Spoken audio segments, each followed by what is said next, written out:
서울과 부산, 대구, 울산, 전북 등 지방선거를 하루 앞두고 여야가 공통적으로 뽑은 격전지입니다. 공식 선거운동이 시작된 이후 어제까지 양당 사령탑은 본인 고향이 있기도 한 이 충청권을 가장 많이 찾았습니다. 민주당 정청래 대표부터 보면요. 충청 12번, 서울을 포함한 수도권 9번, 호남은 5번 찾았습니다. 한 번도 안 간 지역은 대구와 부산으로 당 이름보다는 후보 자체 경쟁력이 더 주요하다고 본 겁니다. 그럼 장동혁 대표는 어땠을까요? 충청권 8번, 수도권은 7번을 갔는데요. 이 장 대표와 각을 세워온 오세훈 서울시장 후보와 유세를 함께한 적은 없었습니다. 대표가 한 번도 찾지 않은 부산과 경남에서는 박근혜 전 대통령이 더 활발하게 선거 지원 유세를 다녔다는 분석이 나오죠. 이제 선거운동을 할 수 있는 시간은 8시간밖에 남지 않았습니다. 정청래 대표는 서울, 장동혁 대표는 충남에서 오늘 피날레 유세를 하게 되는데요. 막판 표심은 어느 당의 손을 들어줄까요? 관련 영상 보고 대담 시작합니다.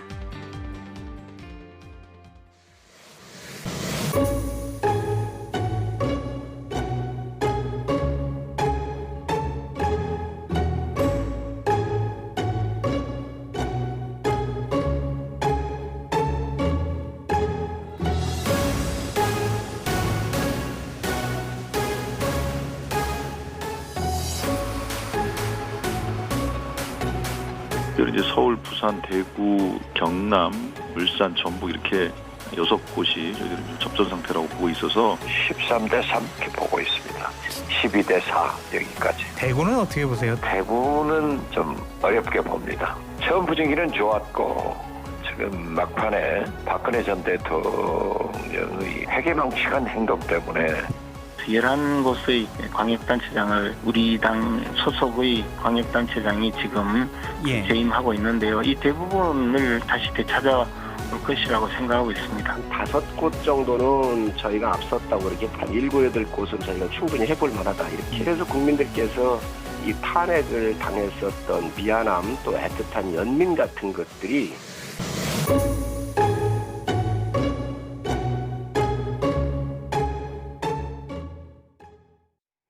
네, 오늘의 정치온 전용기 민주당 의원 김성태 전 국민의힘 원내대표와 함께합니다. 어서 오십시오. 예, 안녕하세요. 네, 16개 광역단체장을 뽑는 이번 선거. 초반에는 15대 1로 민주당이 압승할 거다 이런 전망도 있었는데요. 김재원 국민의힘 최고위원이 국민의힘이 잘하면 11곳도 이길 수 있다 이런 전망을 내놨어요. 어떻게 보십니까? 선거 진다고 시작할 수는 없으니까요. 아무래도 11곳 얘기하신 것 같은데 저도 11곳을 국민의힘이 우세하다고 보지는 않습니다. 저희 희망사항 같은 경우에는 그래도 13곳에서 14곳 정도를 석권을 해야만 확실히 이재명 대통령과 함께 이 지방 분권을 이뤄낼 수 있다라고 저는 보기 때문에 저희는 13곳에서 4곳 정도는 가지고 와야 된다라고 하는 희망사항을 말씀드리고 싶습니다. 13곳에서 14곳, 그럼 국민의힘에는 2곳에서 3곳만 내주겠다 이런 전망을 주신 건데요. 아무래도 대구 같은 경우에는 보수의 심장이고 경북도 가지고 오기 어려운 것 아니겠습니까? 그래서 현실적인 요건들은 저는 충분히 봐야 된다고 생각해서 희망 섞인 말씀을 드렸습니다. 네, 오늘 밤 12시 땡 하면 이제 후보들 목이 다 쉬어서 유세를 마무리하게 되는데요. 마지막 피날레 유세 장소도 좀 의미가 있잖아요. 그렇습니다. 정청래 대표의 경우에는 서울에서, 장동혁 대표의 경우에는 충남에서 한다고 하는데 마지막 여론조사가 좀 영향을 줬을까요? 아무래도 이제 처음 시작할 때는 민주당이 이제 압승을 15대 1로 사전 예약하지 않았습니까? 그래서 거기에 조롱한다든지 희화시키는 어떤 그런 반발도 제대로 못하는 그런 분위기였어요. 그렇지만은 이게 공소취소 특검이라든지 또 절대 권력에 대한 견제 심리가 국민들께서 좀 작동이 되고 특히 그게 이제 영남권부터 이제 보수 결집으로 이어지면서 수도권까지 이제 웬만큼 영향을 이제 가져왔어요. 그런 처음에 이제 민주당 입장에서도 충청권은 걱정을 하지 않을 정도로 자기네들이 압승이다 그랬는데 그 충청권 지금 3곳이 다 개갑을 벌리고 있다 해도 과언이 아닌 정도로 현직 광역단체장이 또 국민의힘 후보들이고 그렇기 때문에 아까 김재원 최고위원 같은 경우는 11군데 좀 우세하다 이렇게 보고 있는데 그런 정도는 아니지만은 민주당이 예측한 일방적인 어떤 그런 판세로 흐르지는 않는 그런 초박빙 경합지로 분류됐다는 거. 그렇기 때문에 저는 제일 정확한 건 양당이 다 공히 인정하는 6곳에서 8곳 정도가 초경합으로 보고 있습니다. 예, 원래 민주당의 텃밭인 대구도 이번에 민주당이 수성할 수 있다라는 예측도 있었는데 지금 박지원 의원의 얘기를 보면 대구는 좀 어려울 것 같다. 그런데 그 이유가 박근혜 전 대통령의 해괴 망측한 행동 때문이다. 오늘 이런 인터뷰가 나갔어요. 네, 기본적으로 국민의힘이 우세 지역인 절대 우세 지역으로 평가할 수 있죠. 그 대구가 민주당도 수성할 수 있다라고 봤던 이유가 김부겸이라고 하는 인물론 때문이었거든요. 그러면서 충분히 장동혁 지도부를 향한 비토들이 민주당 새로 돌아올 수 있다라고 하는 부분들 때문에 저희가 희망을 걸었었는데요. 그럼에도 불구하고 대구는 보수의 심장이라고 하는 그런 여론들이 작동을 해서 여러 가지 해석들이 나오고 있는 것 같습니다. 저는 사실 박근혜 전 대통령이 저렇게 대중 앞에 나서는 것이 바람직하지 않다고 생각을 합니다. 이미 과거 탄핵을 당했던 대통령이고 좀 전에 그 우리 CG에서도 김재원 최고위원은 탄핵을 당했기 때문에 동정심도 있다라는 말씀을 해주신 것 같은데 탄핵을 당했다면 동정심보다는 반성을 먼저 하는 모습을 국민들께 보였다면 여론들이 흔들렸을 것 같은데 저는 그러한 측면에서 오히려 중도층에게는 심판의 기운이 더욱 강력하게 작용할 것이라고 봐서 저는 아직까지는 해볼 만하다. 그러나 현실적으로 어려운 측면 때문에 대구를 수성하기 어렵다라고 하는 평가들이 나온다라고 평가하고 있습니다. 예, 근데 박근혜 전 대통령의 해괴 망측한 행동 때문에 대구가 어려워졌다. 이 말은 그럼 박근혜 전 대통령의 행보는 비판을 하지만 대구에서는 효과가 있었을 것이다. 뭐 이렇게 해석을 한 걸까요? 아무래도 보수 결집이 없다고는 못할 것 같습니다. 기본적으로 윤석열 전 대통령이 아무리 큰 잘못을 하더라도 윤석열이 돌아와야 된다고 하는 윤호개인 세력들도 있고 그보다 조금 덜하다고 평가받는 박근혜 전 대통령이 나오게 되면서 보수 결집에는 영향이 있다라고 보고 있거든요. 좀 전에 말씀드린 것처럼 박근혜 전 대통령이 보수 결집은 이룰 수 있지만 중도층에게는 영향이 없을 것이다라고 평가하고 있지만은 기본적으로 보수 지지자들이 투표장에 안 나오는 것을 국민의힘이 가장 무서워할 겁니다. 그러나 박근혜 전 대통령이 결국에는 그 보수 지지자들을 투표장으로 이끌어갈 수 있다라고 하는 기대감에서 아무래도 투표율이 올라갈 수 있다라고 하는 내용들 때문에 지금 대구의 민심이 좀 어렵다라고 한 평가도 저는 유효하다라고 생각하는 겁니다. 예, 이런 가운데 박근혜 전 대통령의 최측근인 유형아 의원이 단종처럼 박 전 대통령도 제자리로 복귀할 거란 주장을 해서 눈길을 끌었습니다. 여야 대구시장 후보들의 반응 들어보시죠. 유영아 의원이 박근혜 전 대통령을 노산군에서 복이 된 단종처럼 거짓과 모함으로 덧씌워진 멍에는 반드시 벗겨지고 제자리로 복이 될 것이다. 나중에 판단은 또 국민들이나 대구 시민들이 하실 몫이다 이렇게 생각이 되네요. 추경호 후보보다 내가 더 민주당에 대한 견제 잘할 수 있다라는 이게 어떤 의미예요? 특검법 중지하라라고 요청을 했고 그랬더니 당에서 이틀 만인가 바로 그냥 중지했잖아요. 대구에 그리고 많은 국민들의 바닥 정서에는 대통령께서 굉장히 억울함이 많다. 이런 심정도 광범위하게 퍼져 있다. 샤이 보수보다는 샤이 부겸이 더 많을 거다. 이런 취지의 그 김부겸 후보 캠프에서 얘기가들이 나오거든요. 그들은 벌써 잔치를 하고 한참 잔치를 했다. 그 잔치가 오버했기 때문에 그게 무슨 샤이가 있겠습니까?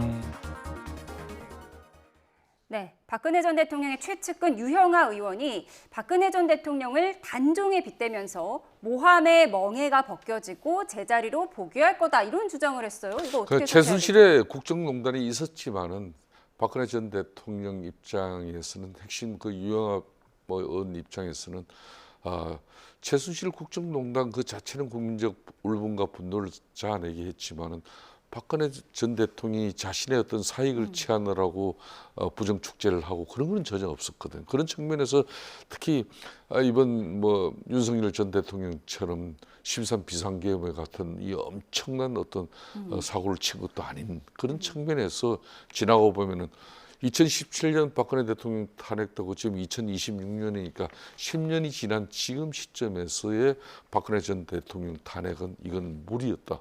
그런 측면에서 이제 그 억울함을 유영아 이제 접근 의원께서 이제 저렇게 표현하는 건데 그렇다고 해가지고 박지원 선배 같은 경우는 해계 망측하다.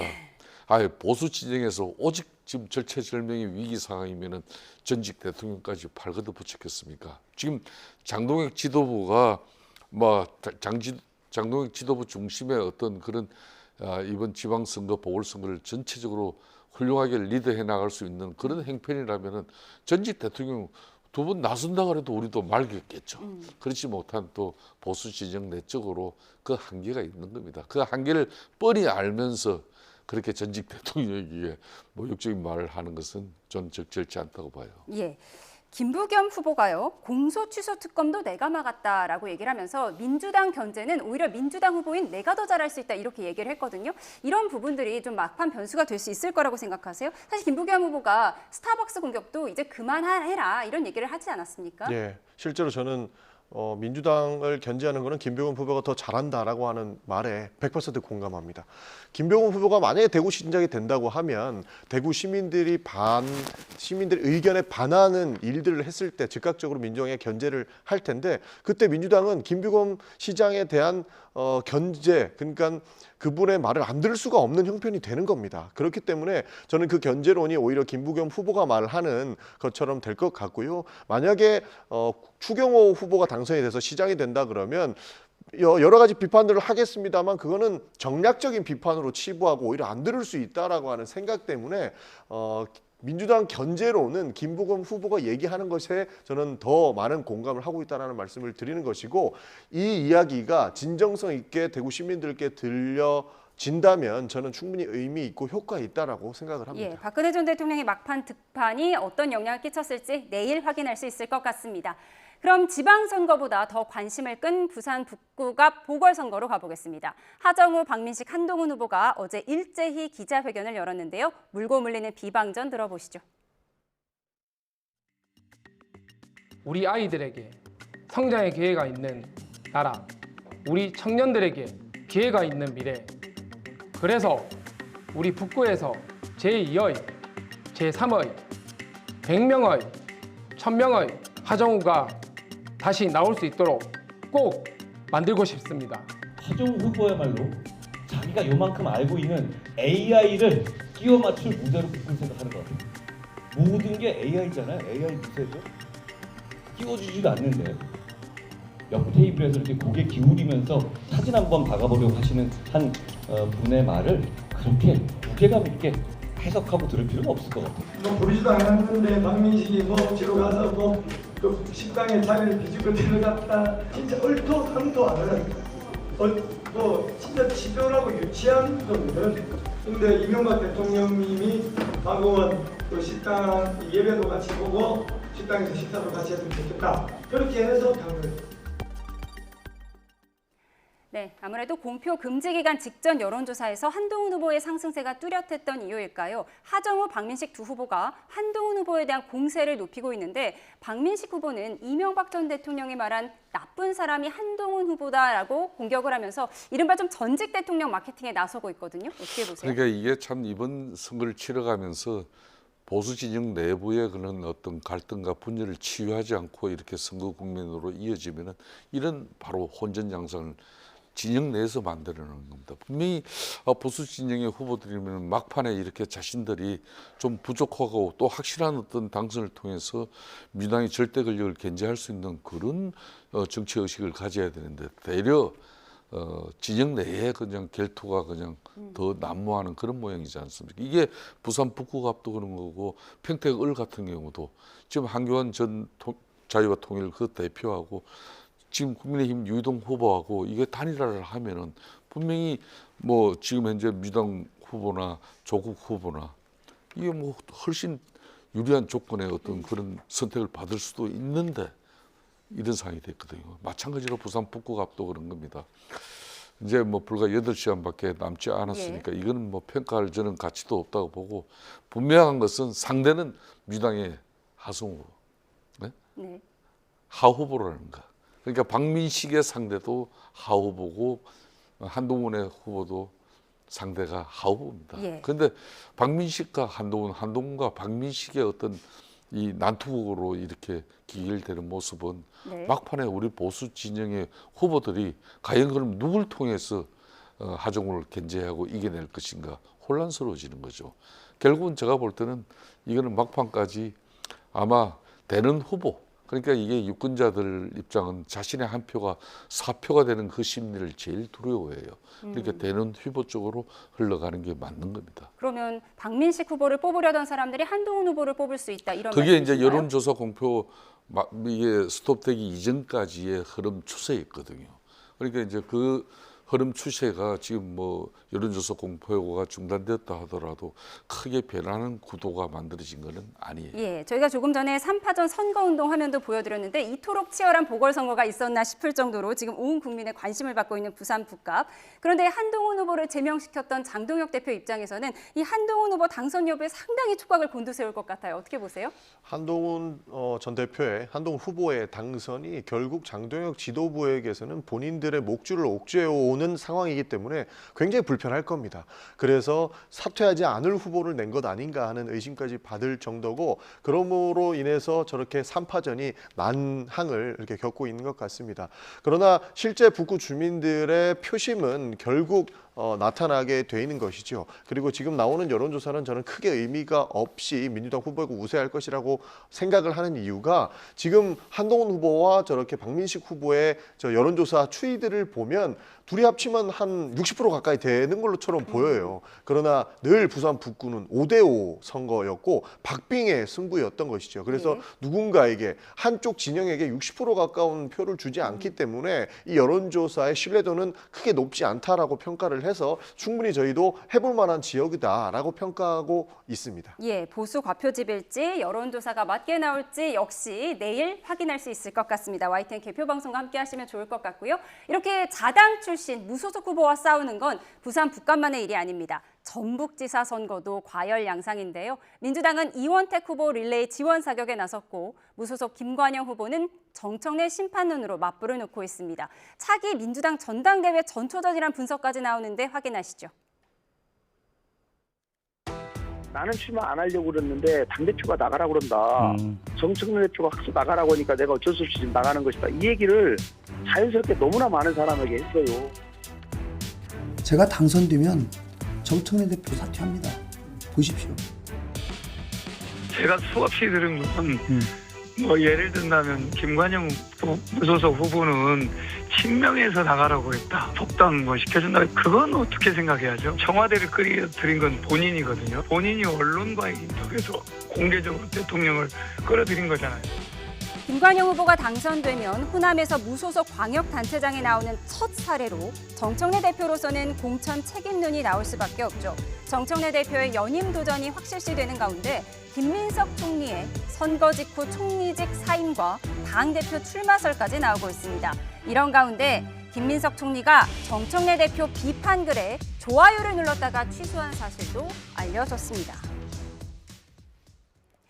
우선요, 김민석 총리가 정청래 대표 비판 글에 좋아요를 눌렀다 취소했다고 하더라고요. 어떤 배경으로 보이세요? 이제 뭐 오늘 저녁 이제 김민석 총리 입장에서도 어떻게 보면은 이제 장관들하고 고별 이제 만찬을 뭐 한다는 그런 기사도 나오고 있잖아요. 그러니까 이제 다만 이제 앞으로 이제 뭐 총리가 이제 그만두고 나면 누가 총리가 될 것이며 또 만일 청와대 인사가 또 총리가 돼버리면은 청와대 또 진영도 또 새로 재편해야 되니까 그런 측면에서는 이재명 대통령의 이제 판단이 있겠지만은 뭐 김민석 지금 현재 총리가 민주당 전당대회에 출마한다는 것은 기정사실이고 그런 측면에서 정청래 당대표 입장에서도 이번 6.3 지방선거를 자신이 이제 홀로 서기를 통해서 8월달 전당대회에서 연임 가도를 성공적으로 안착시키려고 한 그런 정치적 욕심이 분명히 있었어요.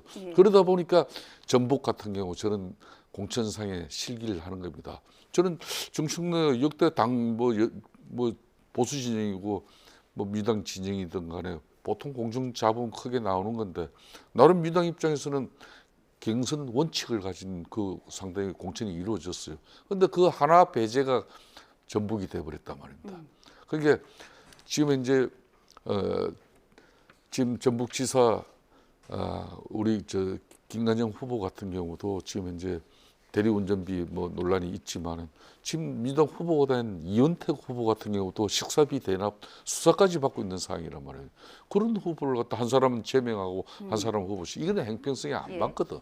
그런 측면에서 김관영 지금 후보 입장에서는 정청래 당대표의 각을 잘 세우고 그러니까 정청래 대표 또 이재명 대통령 뭐 지금 현재 친명 친청에다가 또 친문까지 또 평택 가면은 조국 문제가 생기잖아요. 그런 뜻이 민주당 내부가 지금 복잡한데 아마 정청래 당대표의 지금 이제 8월 연임 가도는 저는 실질적으로 전북지사가 만일 무소속 김관영 지사가 돼버리면 결정적인 어려운 상황으로 기결된다 이렇게 봅니다. 양당 대표가 전체 판세보다 장동혁 대표는 부산 북감만 보고 정청래 대표는 이 전북지사 선거만 보지 않을까 이런 예측까지 나오고 있는 상황입니다. 송영길 전 대표 본인도 플레이어로 뛰고 있는데 지금 이 선거에서 무소속 후보의 편을 들어서 지금 논란이 되고 있잖아요. 사실 무소속 후보의 편을 들었다기보다는 사실 만약에 들었다면 그것은 문제가 있는 것이라고 저는 생각합니다. 해당행위라는 말까지 나오고요. 그 실제로 해당행위라는 얘기가 나오고 있는 것이고 김광훈 후보 같은 경우에는 지도부가 바뀌면 복당 신청을 하겠다라고 하는 입장인데 지도부 바뀐다고 복당 신청해주고 그것을 받아주면 당의 시스템이 다 무너지는 것인데 그게 가능하겠습니까? 그렇기 때문에 민주당에서는 연일 각을 세우고 있는 것인데 아무래도 송영길 전 대표 입장에서는 많은 사람들이 김관영 후보에 대한 비판을 하다 보니 우리끼리 비판해서는 안 된다. 조금 전에 그 박민식 후보와 한동훈 후보의 적은 하정우다라고 김선태 원내대표께서 말씀해 주셨 것과 같은 맥락으로 저는 이해를 하고 있습니다. 그런 차원에서 지금 전북 선거가 마치 정청래의 지도부를 흔들기 위한 선거처럼 보이는 것인데 결국 뚜껑을 열어보면 저는 그것은 영향은 크게 없을 것이다라는 생각을 좀 말씀드리고 싶고요. 지금 전북 선거 같은 경우에는 사실 본인의 실수로 이뤄졌고 그 실수를 인정함으로써 이렇게 공천 배제가 됐던 것인데 이것을 정치적 현안으로 끌고 들어와서 논쟁을 키우는 것은 저는 바람직하지 않다라고 생각을 합니다. 지금 정청래 대표가 굉장히 예민한 상황인데 여기서 김민석 총리가 정청래 대표 비판글에 좋아요를 눌렀다가 취소했다. 이 부분이 이제 차기 전당대회를 염두에 둔 것 아니냐라는 분석인 거잖아요. 아무래도 SNS상에서 실수가 있었던 것 같은데요. 실수로 눌렀다 취소했다. 총리께서 일부러 정청래 대표를 비판하는 글에다가 좋아요를 눌렀을 것이라고 저는 생각하지 않습니다. 알겠습니다. 네, 선거 때마다 막판 판세를 흔들었던 후보 단일화 문제 마지막으로 짚어보겠습니다. 그런데 이번 선거에서 무산되는 기류가 강한데요. 5파전이 치러지는 평택을 진보 진영 내 그리고 보수 진영 내의 설전 수위가 상당히 높습니다. 들어보시죠. 대의를 버리고 자기 정치를 굴모라는 소리의 정치를 하고 계신 분은 조국 대표 아니겠냐 저는 이렇게 생각합니다. 민주당에서 최근 뭐 진짜 가짜 이런 얘기 하시고 뭐 제가 가짜다 또는 뭐 가면을 쓰고 있다 좀 초조하신가 보다 이런 생각합니다. 보수 후보라면 당연히 흩어진 보수 목소리를 하나 모으라는 그 주민들 의견에 따를 수밖에 없고 마지막 그 순간까지 노력을 해야겠죠. 박근혜 배신자하고 내가 같이 했다. 이러면 어떻게 되겠습니까? 부정선거론도 강하게 주장을 많이 하셨습니다. 단일화를 하려면 그 부분에 있어서도 유이동 후보 측의 입장 변화가 있어야 할까요? 물론이죠. 지금 부정선거는 팩트입니다. 네, 혼전의 평택을 재선거. 황교안 후보가 사전 투표하지 말고 잠시만 기다려보라고 해서 오늘까지도 혹시 본투표 전에 단일화하는 것 아니냐 이런 가능성이 열어놨는데 지금 오늘 인터뷰를 보면 유이동 후보가 부정선거를 인정해야 단일화해주겠다 이런 입장인 거죠? 그렇습니다. 두 사람 간에 사실 며칠 전에 만났어요.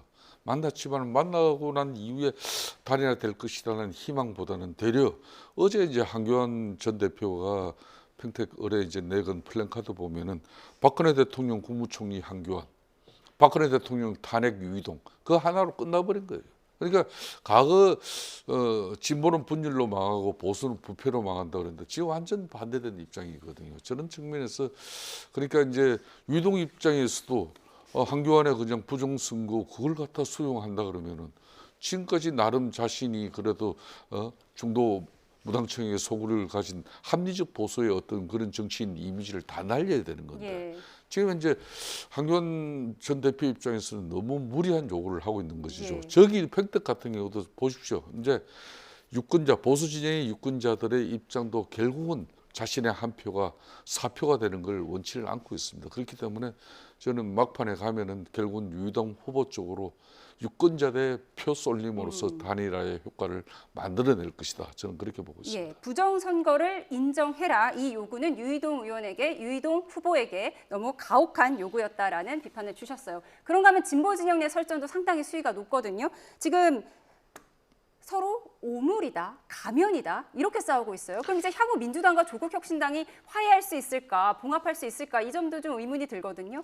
저희는 그래서 실제 부산 북갑 우리가 굉장히 많은 논쟁을 이루지 않았습니까? 근데 부산 북갑은 그렇게 크게 걱정이 안 되고요. 오히려 지금 저 평택을이 조국혁신당과의 관계가 굉장히 망가질 수도 있다. 그리고 선거 자체도 실제 보수는 표쏠림이 일어날 수 있지만 진보 진영에서는 표쏠림이 거의 없을 수도 있다라고 하는 위기감 속에 우려가 상당히 큰 지역 중에 하나가 평택을로 평가를 하고 있습니다. 실제로 더 이상 나가지 않았으면, 선을 넘지 않았으면 하는 발언의 수위들이 지속적으로 나오고 있기 때문에 하루빨리 선거가 끝났으면 좋겠다라고 하는 생각들도 결국 평택을에서 나오거든요. 그렇기 때문에 앞으로 향후 내일 투표일 이후에도 결국에는 이 봉합을 위한 작업에 지금부터 뛰어들어야 할 곳이 평택을 선거다. 저희도 끝까지 예의주시하고 있다라는 말씀 드리겠습니다. 예, 선거 결과 못지않게 과연 두 당의 관계가 봉합될 수 있을지도 관심인 상황입니다. 그런가 하면 지난주 사전투표 첫날 이른바 새치기 논란에 휩싸였던 이준석 대표가 많이 억울했는지 다른 각도의 영상까지 올렸습니다. 확인해 보시죠. 네, 지난달 29일 이준석 대표가 동탄의 한 사전투표소를 찾은 모습인데요. 투표하러 들어가는 이 대표에게 한 시민이 왜 줄을 서지 않느냐고 해 논란이 됐습니다. 줄을 안 서고 그렇게 해주는 거예요? 뒤에 기다리고 있잖아요. 이거 먼저 기다리고 이후 관리원 안내를 받아 투표까지 마쳤지만 영상이 온라인에 삽시간에 퍼지면서 이른바 새치기 논란이 불거진 겁니다. 이와 관련해 이 대표가 어제 자신의 SNS에 새치기 새 영상 입수라는 제목의 글을 올렸습니다. 당시 상황을 다른 각도로 재현하고 직접 도면까지 그려서 올린 건데요. 이 대표는 설 줄이 없는데 어떻게 서냐면서 개그맨 조세호 씨 사례를 언급하기도 했습니다. 들어보시죠. 투표기기 6대 가운데 5대가 비어 있어서 줄이 있을 수가 없었습니다. 조세호 씨가 결혼식에 불참했다는 지적을 받았을 때 모르는 사람인데 어떻게 가냐라고 했던 것보다 더 황당한 줄이 없는데 어떻게 줄을 서냐라고밖에 말할 수 없는 상황입니다. 네, 이준석 대표 지금 선거 지휘하는 것도 힘들 텐데 지금 이 영상을 구해서 지금 얘기를 하느라고 상당히 시간을 뺏은 것 같아요. 전 뭐 정확하게 이제 규명이 돼야 될 것 같아요. 개혁신당 이준석 대표 입장에서는 억울한 입장이에요. 그러니까 문제 제기한 분이 계시지만은 입구와 출구가 있는데 출구 쪽에 사람이 좀 있는 걸 대려 입구 출구 그 구분이 좀 그때 좀 혼돈이 있으신 것 같아요. 이준석 대표 입장에서는 입구 그러니까 선거를 투표를 하러 들어가는 입구에는 분명히 절이 없었는데 나와서 출구에는 사람이 좀 몇몇이 옹기종기 서 계시니까 그걸 이제 혼돈하신 것 같다.